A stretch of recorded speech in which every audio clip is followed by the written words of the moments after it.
Wow সেই।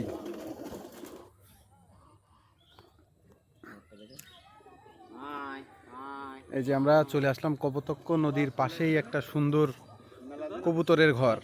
আমার খুব শখের জিনিস, অনেক বছর এই কবুতর আমি পুষছি নিজের বাড়িতে, 7-8 বছরের বেশি। কবুতরকে খুব আমি ভালোবাসি। সুন্দর কবুতর দেখতে চলে আসলাম আমার এক ভাইয়ের সাথে, ভাইয়ের মাধ্যমে। উনি এই কবুতর ঘরটা বানাইছে, অনেক বড় কবুতর ঘর,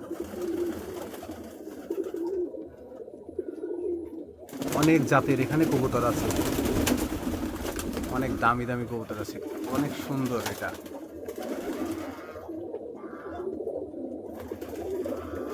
খুব পছন্দের জিনিস। ভালো ভাই, আসুন। ওই যে আমরা সবাই চলে আসছি কবুতরের ঘর দেখতে। আসো তোমরা ভাই, আসেন। এই যে ভাই, এই যে এই বড় ভাইয়ের এই কবুতরগুলো। ভাই এখানে কতগুলা কবুতর আছে? মাজারের খাদেম আমাদের ভাই। ভাই নামটা যেন? আমার নাম মোহাম্মদ জয়নাল শাহ। জয়নাল শাহ ভাই, মোহাম্মদ জয়নাল শাহ। সে অনেক কবুতর প্রেমী, অনেক কবুতর আছে তার। ভাই অনেক ভালো লাগলো। আমিও ছোটবেলায় অনেক কবুতর পুষছি, অনেক বছর, কিন্তু আমি এত কবুতর জীবনে পুষতে পারি নাই। আমার 10-12টা হইলে আর হয় না, মারা যায়। ও সুন্দর ডাকছে, সেই সুন্দর।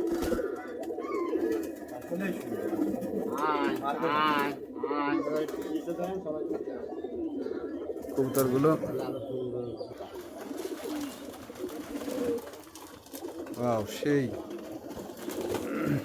আয় আয় আয় আয় আয় আয় আয় আয় আয়।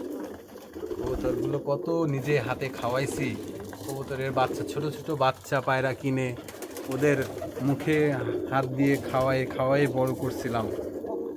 কত ভালোবাসছি।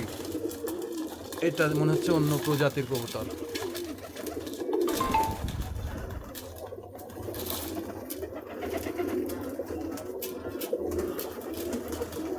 কে কে কবুতরকে ভালোবাসেন জানাবেন কমেন্টের মাধ্যমে। সবাইকে কবুতর দেখানোর চেষ্টা করলাম। যে এই বড় ভাইয়ের কবুতরগুলো সব। ভাই কত বছর ধরে কবুতর পুষতেছেন এগুলা? কবুতর আমি ওই যে মাজারে যখন ডিউটি পেলাম তখন থেকে। কয় বছর হবে এটা? 6 বছর। 6 বছর কবুতর লালন পালন করেন, খুবই ভালো। পায়খানা করে তো এই জন্য একটু সাইডে। না, খুবই সুন্দর একটা প্লেস, চারিদিকে ফাঁকা, সুন্দর একটা কবুতর বানাইছেন। একে কপোতাক্ষ নদীর পাশেই কবুতর ঘরটা, অনেক সুন্দর। তার বাড়ি এইটাই, পাশেই বাড়ি। এখানে কবুতরগুলো পুষছে। ভালো লাগলো ভাই, কবুতরগুলো দেখলাম। ভালো থাকবেন।